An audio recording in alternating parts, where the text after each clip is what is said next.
At the CMMG Media Day, I got to try a handful of Resolute models. The Resolutes are going to be your carbines. That's going to be your 16-inch through 18-inch sort of smaller rifles. It's going to be an easy package. These are probably some of the most common things on the market right now.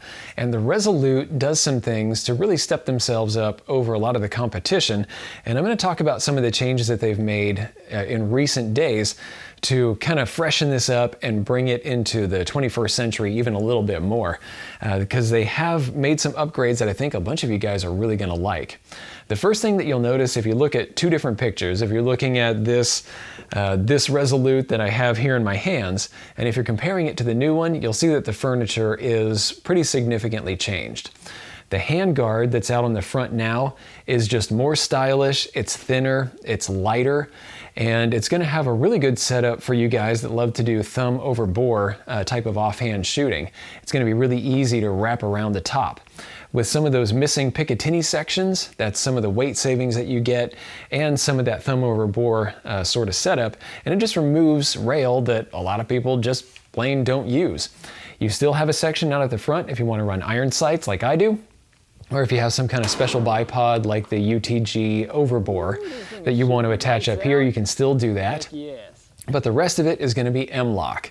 So if you have an M-LOK bipod, if you have lights, lasers, all kinds of grips and other things that you want to attach, you get tons of M-LOK, including in that missing Picatinny section up top.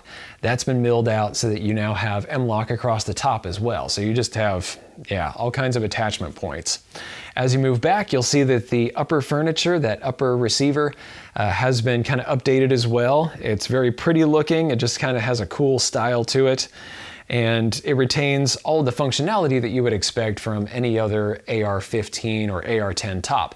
And that's one thing that I should mention right off the bat. The Resolute is available not just as an AR-15, but also as an AR-10. The Resolute designation is really just about how long the barrel is. And you are going to get tons of different chamberings. This is probably the one that has the most chamberings overall. You're going to have everything from little 5.7 by 28, and you're going to be able to get up into stuff like 308, 6.5 Creedmoor. You have 350 Legend, like you see right here. And so depending on what your purpose is, if you want to be a hunter, if you want to be able to deliver heavier defensive lead, there are just all kinds of setups for you. And I recommend you check out their website and see what kind of options you have available. All of those, by the way, have been timed really well so that they, based on average ammunition, they're going to get really good timing, really good gas, and it should function with all of the kind of standard ammunition out there. That's one of the things that I was chatting with the engineer about a couple years ago. They do really put a lot of work into figuring out how much gas to get back in order to get optimal timing for these rifles. On the upper receiver, gone is the metal door. This is going to be plastic now. I don't think it's going to make a difference. The trigger guard is a nice curved plastic. It's actually the exact same model, I think, that you see right here. So it does have some curve to it. It's going to allow you to get a gloved finger in there. And that's something that I actually did test when I was shooting this 350 Legend model in a deer hunt. Everything about it just seemed really comfortable. It's like the rifle just kind of got out of the way and I was able to make my offhand shot in order to take my deer down. And 350 Legend does work. If you want to check out that video, I'll put a link to it up here. But it does continue to have the ambidextrous safety. So there it is on the right side, there it is on the left. But they made a pretty cool change for the new version. This is going to be a 60-degree throw instead of a 90. So you're going to end up a bit more like this. It's going to be just a really quick throw overall, and it feels like the button is just a little bit smaller. It actually reminds me quite a bit of a Trigger Tech design, I think. But yeah, it's going to be pretty small to catch, but it's just very positive, really easy to move around. It's going to take a little bit of effort on my part to get used to it. I'm just going to have to take some time and get used to that flip because it's like, hey, it didn't go all the way in. What happened? But yeah, 60 degrees is the appropriate throw now. You're going to have an ambidextrous mag catch. That's going to be really nice. Aside from that, a lot of the other, kind of features are going to be standard. It's going to function a lot like an AR-15, even if it does look extra cool. The one thing that I need to point out, just like with the Endeavor, is that the trigger is it kind of has actually moved backward. So if you purchase a Resolute and you don't mind that mil-spec, kind of long, creepy trigger that has kind of a heavy pull, okay, you're going to be fine there. But for the rest of us that want something that's crisper and just lighter and easier to get on target really precisely with, yeah, budget in a little bit to swap that out. You can get some kind of drop in. I'm going to recommend the Rise Armament RA240. I've got that in my 6mm arc right now, and I love that thing.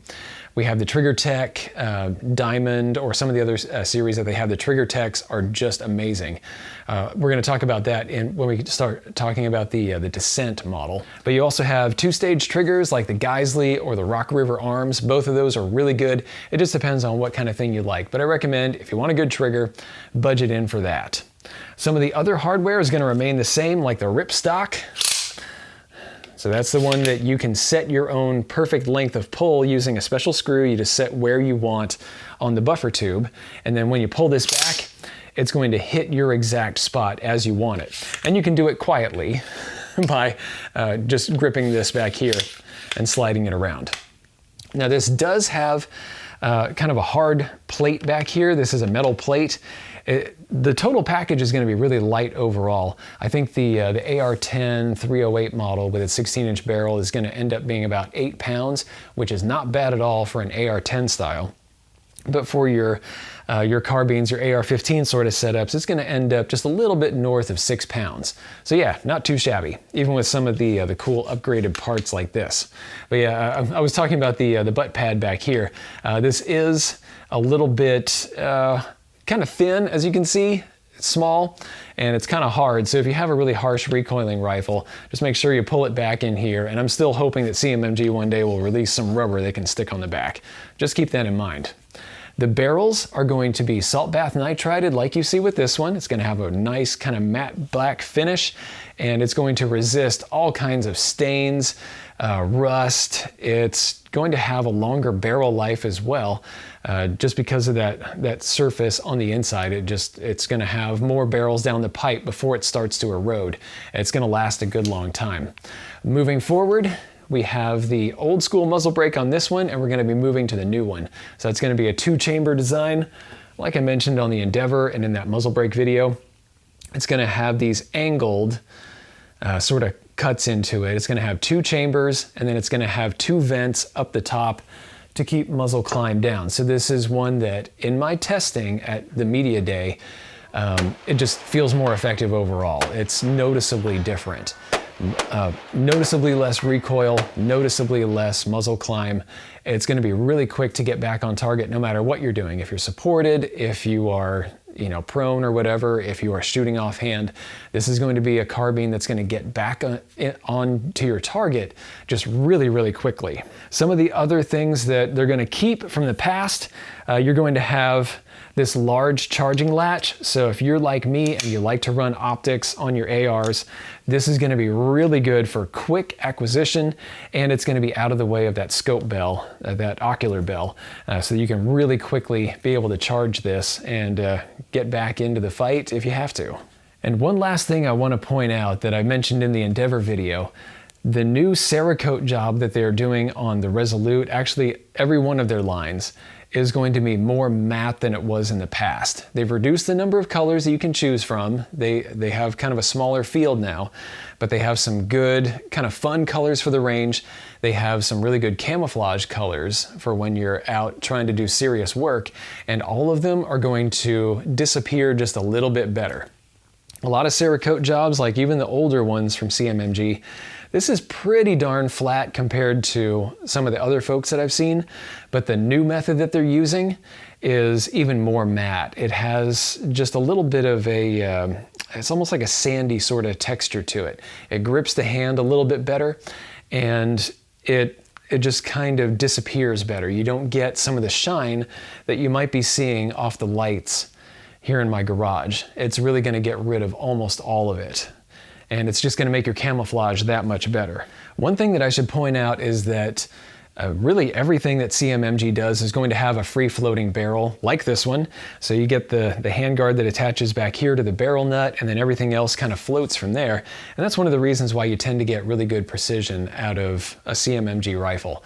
I've gotten I put some barrels into some other ones, and I usually get about 3/4 MOA out of like say a little carbine like this one, and then with the big Endeavor in 6.5 Creedmoor, I was getting about 0.4 MOA out of that. So yeah, they do build a good rig. It depends on what kind of chambering you get, and it depends on your ammunition, of course. But yeah, for the most part, they're going to be pretty precise weapons. Thanks a lot for watching, you guys. I hope you like seeing some of the changes, and if you have any questions about anything, you can throw them in the comments down below. I tried to pay attention to everything that was going on out at range day, but there was a lot going on, but I'll see if I can get some info back to you guys. Thanks a lot to patrons of the Destructive Arts for making this video possible. We're moving on to the Banshee next. Thanks for watching. If you liked this video, be sure to like, share, and most importantly, subscribe. Even if you didn't like this particular content, go ahead and subscribe. There's probably something coming that's more up your alley. Check out this playlist right here. This is going to have videos in a similar vein to what you just watched. These 2 videos we cherry-picked for you. And finally, The Social Regressive is on Patreon. So, you can become a patron of the Destructive Arts and earn some goodies while helping us to provide high-quality videos just by kicking us a few bucks a month. Thanks a bunch for your patronage.